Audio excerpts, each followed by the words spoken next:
ವೀಕ್ಷಕರೇ, ಅಂತರ್ಜಾತೀಯ ವಿವಾಹ ಆಗಿದ್ದಕ್ಕೆ ಮಗಳ ಮುಂದೆ ಅಳಿಯನನ್ನ ಗುಂಡಿಕ್ಕಿ ಕೊಂದ ಮಾವ. ಅದು ಸ್ನೇಹಿತರೆ, ಈ ವಿಡಿಯೋ ತುಂಬಾ ಇಂಪಾರ್ಟೆಂಟ್ ಆಗಿದ್ದು ವಿಡಿಯೋನ ಕೊನೆ ತನಕ ನೋಡಿ ಹಾಗೂ ಮುಂಬರುವ ಎಲ್ಲಾ ಅಪ್ಡೇಟ್ಸ್ ಗಳಿಗಾಗಿ ನಮ್ಮ ಚಾನೆಲ್ ಅನ್ನು ಸಬ್ಸ್ಕ್ರೈಬ್ ಮಾಡಿಕೊಳ್ಳಿ. ಹೆಂಡತಿ ಮಡಿಲಲ್ಲೇ ಪ್ರಾಣ ಬಿಟ್ಟ ಗಂಡ.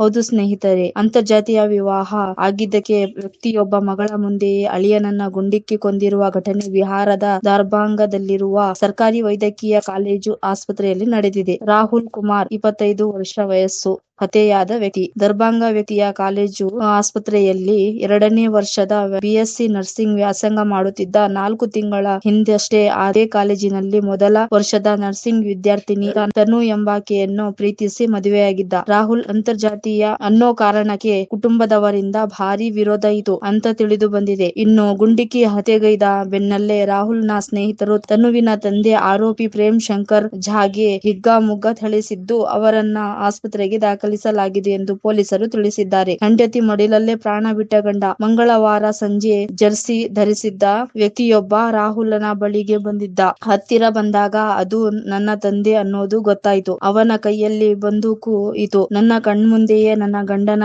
ಎದೆಗೆ ಗುಂಡು ಹಾರಿಸಿದ್ರು. ನನ್ನ ಗಂಡ ನನ್ನ ಮಡಿಲಲ್ಲೇ ಪ್ರಾಣ ಬಿಟ್ಟರು ಅಂತ ತನು ಕಣ್ಣೀರಿಟ್ಟಿದ್ದಾಳೆ. ನನ್ನ ಇಡೀ ಕುಟುಂಬ ಈ ಸಂಚಿನಲ್ಲಿ ಭಾಗಿಯಾಗಿದೆ. ನನ್ನ ಸಹೋದರ ಮತ್ತು ತಂದೆಯಿಂದ ನಮ್ಮ ಜೀವಕ್ಕೆ ಬೆದರಿಕೆ ಇದೆ ಎಂದು ದೂರು ನೀಡಿ ನ್ಯಾಯಾಲಯಕ್ಕೂ ಹೋಗಿದ್ದೆವು ಎಂದು ತಿಳಿಸಿದ್ದಾರೆ. ಮೇಲ್ನೋಟಕ್ಕೆ ಇದು ಮರ್ಯಾದೆಗೇಡು ಹತ್ಯೆ ಎಂದು ತಿಳಿದು ಬಂದಿದೆ. ಪ್ರಕರಣ ಸಂಬಂಧ ಪೊಲೀಸರು ತನಿಖೆ ಮುಂದುವರಿಸಿದ್ದಾರೆ. ಹೌದು ಸ್ನೇಹಿತರೆ, ಇದಾಗಿತ್ತು ಇವತ್ತಿನ ಅಪ್ಡೇಟ್. ಮುಂದಿನ ಅಪ್ಡೇಟ್ಸ್ ಗಳಿಗಾಗಿ ನಮ್ಮ ಚಾನೆಲ್ ಅನ್ನು ಸಬ್ಸ್ಕ್ರೈಬ್ ಮಾಡಿಕೊಳ್ಳಿ.